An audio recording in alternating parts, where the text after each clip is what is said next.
In the name of the Father, and the Son, and the Holy Spirit, of God, Amen. So we are waiting for Exodus. We are waiting for Exodus to exit. Okay.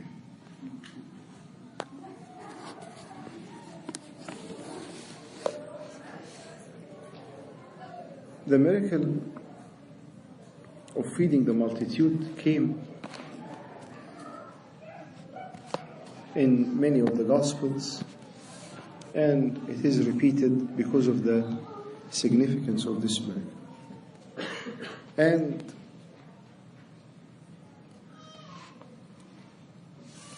I just want to share with you one single small point that we many times miss. But Jesus said to them, they do not need to go away, you give them something to eat. And they said to him, we have here only 5 loaves and 2 fish. And he said, bring them here to me. And then he commanded the multitude to sit down on the grass, and he took the 5 loaves and the 2 fish, and looking up to heaven, and he blessed, and he broke, and he gave the loaves to the disciples. Here, what is the process here? And in different gospel, it said that those 5 loaves and 2 fish were the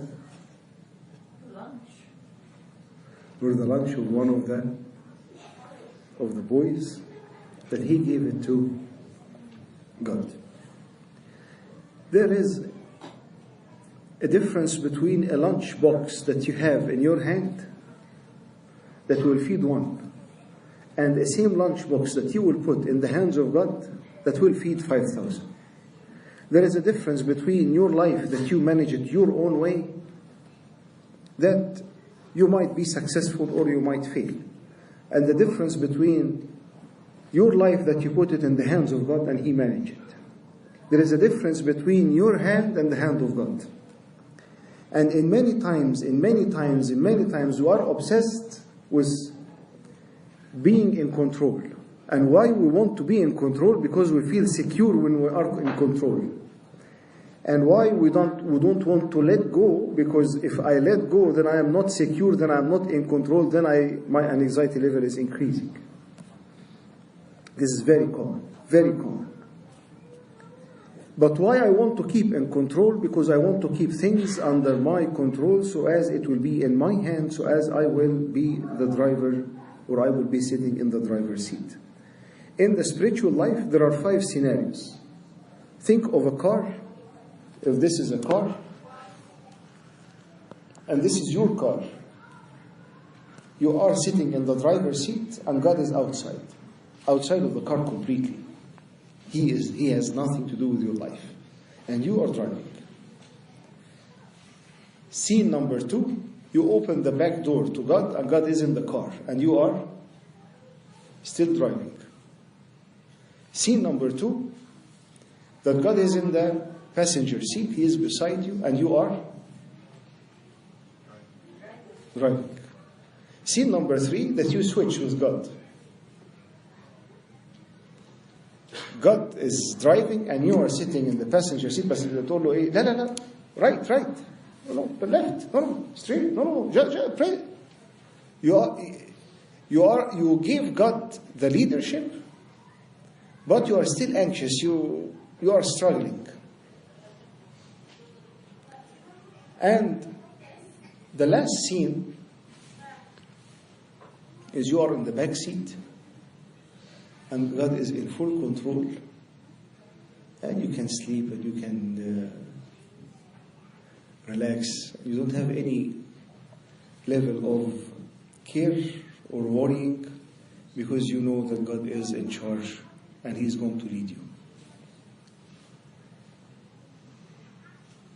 When you are in the driver's seat, you are in control. When God is away of your life, unfortunately, this will be the most miserable driving or the most miserable trip that you will ever take in your life, because God is not with you. So if God is not there, who is there? Many things other than God. We'll not get into this. But in our life, sometimes, in many, many situations, I think that the situation that all of us are in is God in the car, but we are in the driving seat. And we don't want God to lead or God to do anything. I'm in charge. I know what I'm doing, oh Lord. I love you. I pray for you. I give you your tithe. I go attend liturgy and take communion. I do everything that you are asking me on the checklist. I'm fine. But I want to be in control. And the problem is the driver's seat or the driving wheel in your hand is completely different than the driving wheel it is when it is in the hands of God. What will a rock do in your hand? What would you do with a rock? Maybe hit someone, break a window of the church, do something with the rock. But put the rock in the hands of God, to be in the hand of David, that he will conquer Goliath, whom thousands of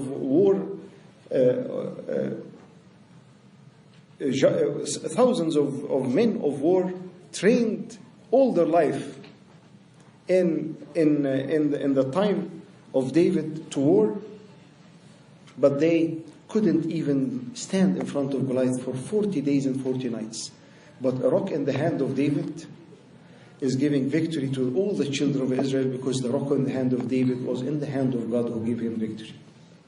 What you will do with a stick, a rod, can hit someone, another, do something with the rod. But put the rod in the hand of Moses, in the hand of God, and he is breaking the Red Sea and splitting the Red Sea, and millions, we're speaking about 3 million people passing on a land that no one ever saw or have seen or will see. 3 million people. But it was in the hands of Moses that he put it in the hands of God. What is a message that you send? You remember the story of Esther? Because the story of Esther is a very remarkable story of someone who put everything in the hands of God and entrusted in God that he is going to save the Jews regardless of the situation. There has been a decree to kill all the Jewish nation. All the Jewish nation. In 127 counties. And this decree started, and the king gave 12 months, exactly 1 year, for the execution of the decree. And in the story of Esther, there is a famous major player in the story. His name is Mordecai, and he was the cousin of Esther. And he is asking Esther, and he is telling her, are you aware of the decree? Yeah, I'm aware of the decree. Are you knowing that all the children of Israel will be killed? All the Jews, in all the nations? Yeah, I feel very sorry about that. And she is telling him, sending him a message, and she is telling him, you know what? I haven't entered to the king for the past 30 days, and you know that if anyone is entering to the king without permission, if the king is giving him the rod, then he will be saved. If the king did not give him the rod, then this person who entered to the place of the king will do what? Will be killed. So she's sending Mordecai a message telling him, you know what, pretty much, I'm so sorry for what's going to happen to the Jews, but I can't do anything. And Mordecai is sending her another message. Do not even think that you are safe in the palace. Do not even think that you are safe in the palace, because you are a Jew and you think that you are the queen, so you will be safe. But I'm just telling you that salvation is coming, whether you are part of it or not. I hope that you will be part of it. So as you will see the hands of God happening, or the hands of God is working in this time, and God is going to defend his people. Mordecai, who didn't have any authority, he put all the problem, all the issue, all the struggles, all the decree that is killing all the nation in the hands of God, and he's telling her, by the way, I'm just letting you know that salvation is coming no matter what you are going to be doing. Are you going to be part of it or not? It is your choice, but salvation is coming anyway. Here, when Mordecai put the whole mess that they were in, and he put it in the hands of God, and he had comfort, and he said, I'm assuring you that God is going to intervene. So what happened?